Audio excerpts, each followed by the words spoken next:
This Sunday, in the middle of Jesus giving some pretty, I would say, difficult teachings, one of his disciples, one of his followers, a person from the crowd, calls out and says, "Lord, will many people be saved?" And the Lord responds that there will be many people who cry out to him, "Lord, Lord." But just because they cry out, "Lord, Lord," doesn't mean that he knows them. That he will look at them and say, "I do not know you. Depart from me." Well, how could he do that?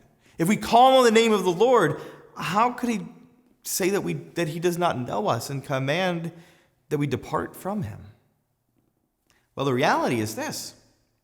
It's not enough to stand up and say, "I declare that I know, that I believe, that I accept Jesus as a Savior."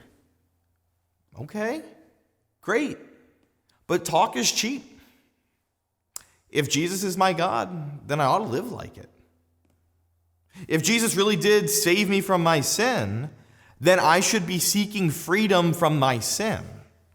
I should be living a life of conversion and of new hope. I should be abandoning former ways and seeking newness of life in Him. If I actually have faith, then my life becomes different as my faith strengthens. My life changes for the better because I seek freedom from sin. I become a man of virtue as I leave behind old sin. I become more free as I practice the sacraments of penance, of confession, and of Eucharist.